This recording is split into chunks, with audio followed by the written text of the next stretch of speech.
Eta denak gauz asko dituzte jokuan, ez? Atzo gaizki egindako lana gaur hobetu nahian, besteak berriz hobetu ezinezkoa da, oain irudietan dakagun hau, baino gutxinean atzokoa errepikatu, denak helburua badaukate gorago egiteko, ez? Eta hor ikusi ditugun irudiak, lehenengo bider ikusten dugula ja Joseba Munarriz, oraingo San Miguel elastiko hori horrekin, ez? Hori da, liderra da, Hondarribia atzo garaipena lortu eta gero, hori eta babesa hori aprobetxatu nahian, ez? Pixka bat bai, baina nik uste diferentzia oso txikia dela. Atzo adibidez, 3. txandarako ekarri egin zuen, indarra hartu zuen haizeak. Orain behar bada pitin bat gehiago bai, baina hala eta guztiz ere diferentzia haundirik ez. Orio eta Hondarribia buruan dira, segundo batera Urdaibai, 2 segundora Arkote. 2 minutu eta 44 segundo lanean hasi diren eskerostik. Zan dizuet Hondarribin eta Arkoten aldaketa mordoska dela. Normala da, asteburu honetan batipat lehen asteburuan entrenatzaileek mutil guztiei estropada bat ematea. Motibatzeko, Galiziaraino etorrita gainera Euskal Herritik eta Kantabriatik. Neguan lan handi egin eta gero, logikoa da erabakia hartzea baserri. Estropadaren buruan Hondarribia, segundo batera Orio, 2 segundora Urdaibai, 4 segundora Arkote. 4 segundotan 4 ontziak. Eta Orio Hondarribiari eusten momentuz. Ematen du oreka, momentuz behintzat, kontutan izan atzo Hondarribiak egin zuena baita ere, eutzi, eta gero atzo 6 luzetara jokatu zen estropada, azken 2 luzetan, palada pare batiko, 16-tiko, eta 18-ra, bisitu eta hanka egin. Mikel Orbaina nosek esan digu hori zela, atzorako pentsatutako estrategia, eta gaur ere antzeman daiteke agian izango dutela hor asmo hori, behar bada. Prestatzailea barruan markatu zuela pixka bat beste ontziarekiko, ez? Hondarribik 2 segundo Urdaibairi. 3 segundora Orio, baina batzutan 2 ere markatzen dizkit GPS-ak, eta 6 segundora Arkote. 2 ontzi galduta Hondarribiren atzetik Arkote, baina eusten, erabat atzeratu gabe. Urdaibai taldeak atzoko lana hobetzen, esan diteke goiko mailan ibiltzeko ontzia dela, eta atzokoak gertatutakoa gaur hobetzen ez da zaila izango, eta horren asmo horretan eta nahi horretan dabiltzatela, ez? Esan bezala dena dakizuen. Estropadaren buruan parean Hondarribia eta Urdaibai. Hortxe dago lehia. 3. luze honetan ikusiko dugu. Nor nagusitzen den, askotan esaten dugu erabaki horra gertatzen dela. Eta orain Hondarribia eta Urdaibairen arteko lehia hurbiletik jarraitu beharrekoa da. Bestearekiko eta oso garrantzitsua izan daiteke Urdaibaintzat gaurko estropada. Ez batetik puntuak eta bestetik benetan... Urdaibai eusten, 3 segundo orain, ontzi bat Hondarribik Urdaibairi. Hor dago burruka baserri, hor dago burruka. Eta Castroren erreferentzia hartu beharko dugu berriz. 3. ziabogan Jose Luis, 14:30 markatu du Castro.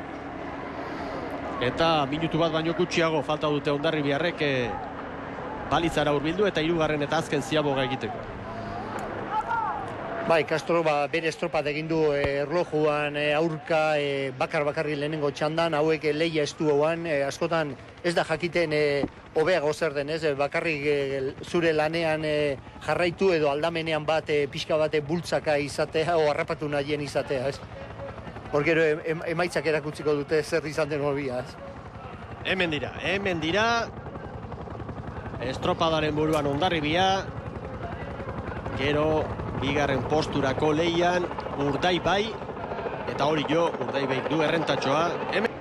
2 segundo, 3 segundo, hor dago Hondarribia eta Urdaibairen arteko diferentzia.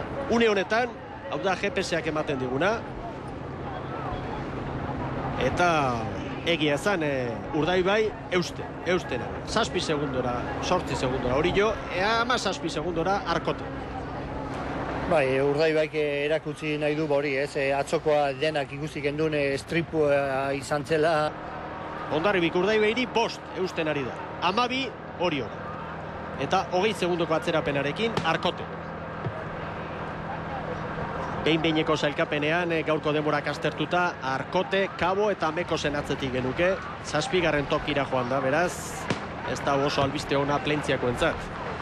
Baina, oraindik hau behin-behinekoa da, gero beste txanda bat falta da, eta bukaerako sailkapenak balio du. Aurreko guztiak gauzak pixka bat kokatzeko dira, baina ez erabaki horrak.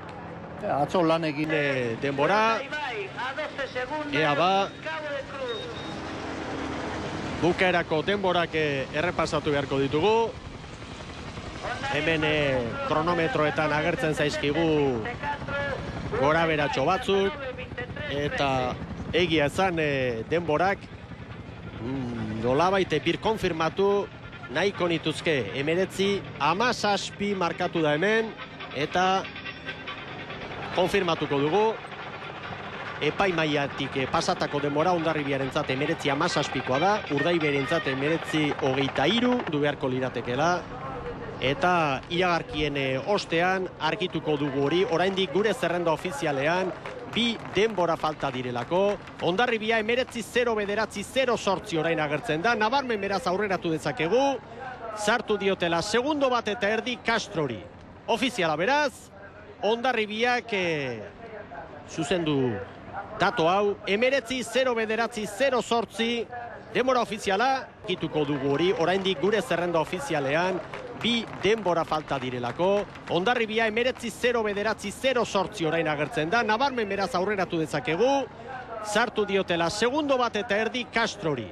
Ofiziala beraz, Hondarribiak zuzendu datu hau, 19:09 denbora ofiziala, Castro gaino segundu bat pasatxo hobeagoa. Esan dugu, esku sartutako datua hori zela, eta hori da pantailan orain agertzen zaiguna. Hondarribiak momentuz beraz denborarik onena markatu du. Urdaibairien denbora 19:17 izan da, 19:26 Oriorentzat, eta Arkoterena oraindik ez digute eman, ez dago zehaztua, hori iragarkien ostean kokatuko dugu eta zehaztuko dugu. Iragarkietaragoaz, gogoratu beraz momentuz, Hondarribiaren denbora dugula hemen onena, Boiro. Zailtasunak beraz azken txandan aritu direnentzat. Azken txandan garaile Pedreña izan da, bigarren Zarautz, hirugarren Zumaia eta laugarren Pasai Donibane. Baina albistea da Hondarribiak irabazi duela Boiroko 16. bandera. Iaz ere Hondarribia nagusitu zen hemen, 20:02 denbora markatuta, gaur 19:09, hor dago dato hirugarren tokian. Urdaibaik esan bezala gaur ere maila hobeago eman digu. Hauexek denborak, Hondarribia benetan indartsua geri da. Castro bigarren kokatu da, Pedreña hirugarren, Urdaibaik saltotxoa eman du 7. tokira, horiok ere irabazi du postu bat, orain 8. da zailkapenean.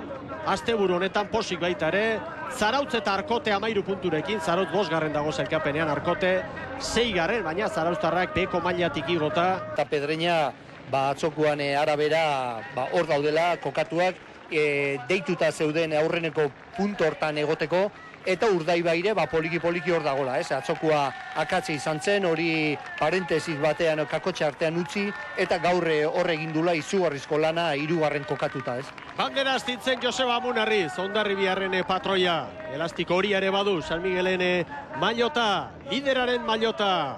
Hondarribiak bi garaipen asteburuan, festa handia izango dute gaur iluntzean Hondarribian, uste dut azken orduan helduko dela tripulazioa herrira, baina izango dute bai, festa, liga, era zoragarrian hasi bai dute. Hondarribiarrek bikain Mikel Orbañanosek prestatutako tripulazioa, bi garaipen alajaina ligari hasiera emateko. Bada zerbait, gogoratu azken zailkapenean beraz, Hondarribiak 24 puntu dituela, asteburu pasa eta gero, Castroko 22, Pedreñak 19, laugarren Kabo 15ekin, gero Zarautz, Arkote, Urdaibai, Orio, eta azken lauak Mekos, Laredo, Zumaia eta Pasai Donibane. Gogoratu baita ere, hor duzue, gaurko zailkapena begibistan, esan behar dizuen, gogoratu, larun batean, 6:30 aurrera, han izango duzue Euskal Telebista. Jose Luis Torkizia, eskerrik asko, datorren astera arte. Bai, ikusi arte. Agur guztioi, garrezazue, Boirotik, Cabo da Cruzetik, Mikel Olazabalen, agurra. Ondo izan.